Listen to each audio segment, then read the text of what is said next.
Hi, my name is Akinola, and I am Yinka's husband.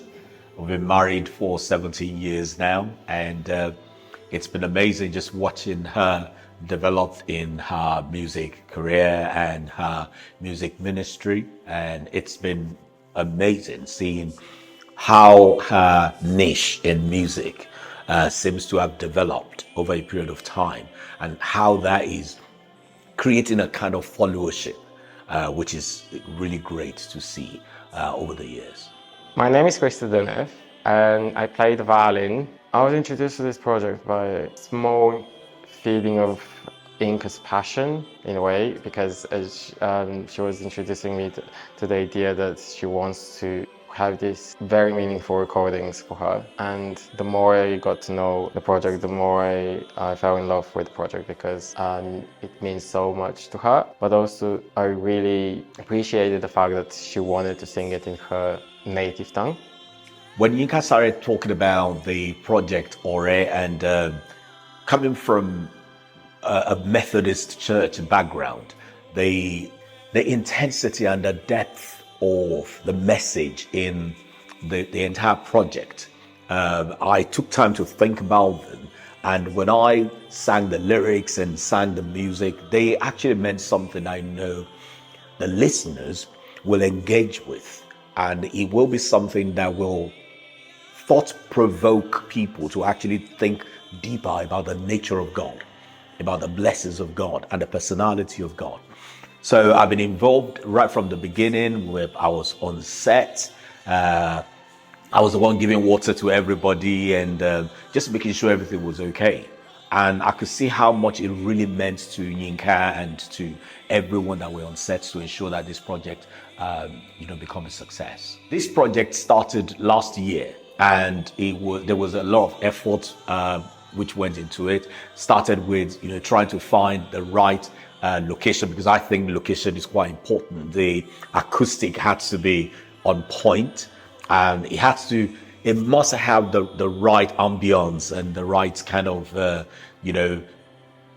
pictures, and so we were finding the right place. We're trying to find the right location, and boom, we found it. Yinka approached me a while ago, saying that she would like to bring in some hymns into contemporary style. I said, that should be a good idea. And then we decided to work on the idea. I said, okay, give me the songs. And we started off with the songs. But in order for us to achieve that freedom of expression in worship, and at the same time under the rigidity of instruments, because we're going to be using string quartet to do the performance, and when you're playing with such, you're already locked down. There's a score you need to follow. So what we did was to have a rehearsal first, and then I allowed her to express herself in worship, and based on that format, we were able to start off the project, and that was how we started off. I think when I saw the final product, I thought, yeah, all the investment, all the time, all the praying, all the strategizing, it's really worth it. Above all, I think God is happy about it. And I think because that's what really matters. It doesn't matter how much you've done into it. If at the end of the day, if it does not glorify God, it's just a waste of effort. But I think God is glorified, and that's what really matters. Yeah, one of the challenges that we faced in the process was to be able to capture a spirit-led worship and then lock it up in composition. And we were able to do that, obviously, because I've got the experience as a producer in classical and contemporary music. So I know basically the areas where we were going to have some challenges. But we were able to. And, in music, it's all about knowing what to do and then practicing it. And you keep practicing until you perform it. And the process of recording was more of a challenge. It wasn't a message, because there are no drums to keep you on tempo. So as a contemporary musician, you have to follow the conductor. And at the same time, you have to sing in the spirit. So that was a challenge, and we were able to overcome that by the grace of God. And as a Bulgarian myself, I grew up with a lot of Christian hymns in my mother's tongue, and now as I live here, I feel connected in a different way. What we did was, number one, it's just melodic decoration, if I may say that. She preserved the melody and she was able to freestyle on it. Our singing part of the project was not scripted, as in what lines she should go. So she's got this freedom, but the instrumentation was rigid. And well, we have to follow the expression and dynamics. Even the dynamics had to change to follow her. That's the way you can get her to do that because of our own background, and we have to make that work for her. And it was quite beautiful. So the culture is preserved on both sides. We can enjoy the free worship at the same time enjoy the classical expression of the string quartet. Yeah, the recording process was actually the memorable part of the project.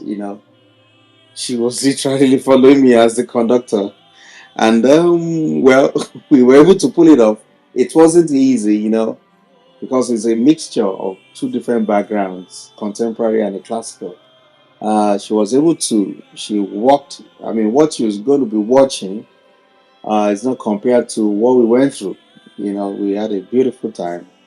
And we, of course, we had a time constraint at some point in time, but with that, we're still able to put it up. And thanks to all the technical crews behind supporting and then recording. Hi, I'm Yinka. I'm a worship leader.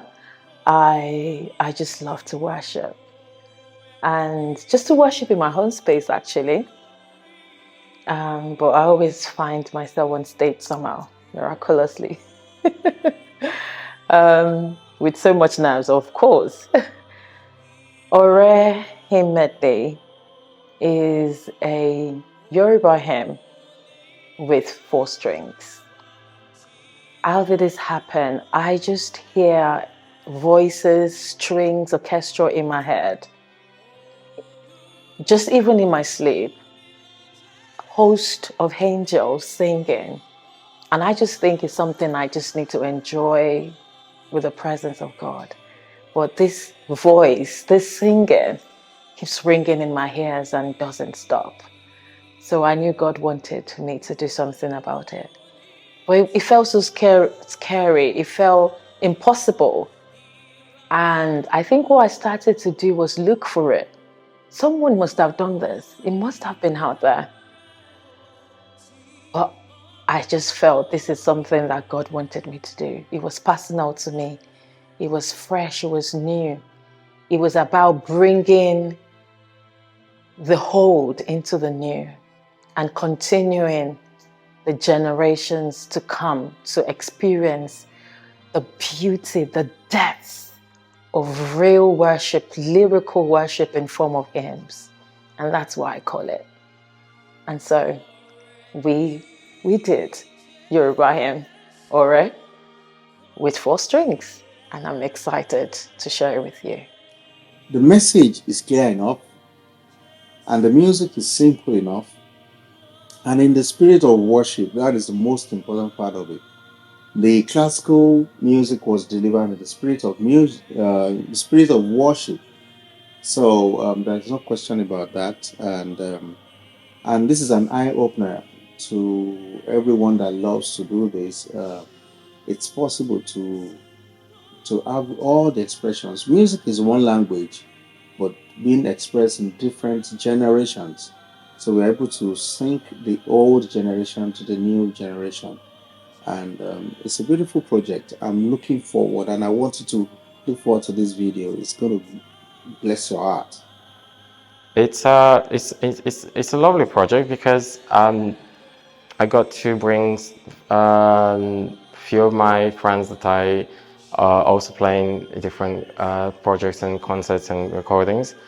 I go to Hillsong Church as well as Equipping People Church, and Wesley on cello and Johanna on violin. are really good friends from Hillsong, and also my sister is part of that project on the viola. And it meant a lot that Inka trusts me enough to bring the people that I trust for something that she's that passionate about. And I just felt at home with the nature of the project. Okay, so what is the message and the vision behind this? I did not receive any scriptures. I just hear voices. And the moment I decided to listen and follow that sound in my ears, I started connecting it with the purpose and the vision. And the first vision came when I read Psalm 78 from verse 1 to 3. My people hear my teaching, listen to the words of my mouth. I will open my mouth with a parable. I will utter hidden things from old. Then it began to make sense. Things we have heard and known. Things our ancestors have told us. Things we have heard and known and our ancestors have told us. And it made sense. It made sense that things of old can continue, can be new. They can be timeless. And that's what hymns does. It's a lyrical worship that comes from a deep place that can be passed on from generation to generation. And that's when Joel chapter 1 verse 3 said, tell it to your children and let your children tell it to their children and their children to the next generation. And I knew that the words of these hymns was meant to be passed on from generation onto generation. And this is what the vision is all about. It's about ensuring, preserving the depth of true worship in its original form, without coating it with anything, just presenting it so that our children and their children will remember what we've passed on to them. The scripture says the righteous man will leave inheritance to his children and children to his generation. What inheritance can we leave? It can't be an inheritance from the place of hymns, from a place of the old, continuing to be new through generations. And this is a vision. This is what Yoruba hymn and strings instrument is all about. It's a merge of the old, continually to be new, timeless. Doesn't go into extinction, and passing it on to our children from generation to generation.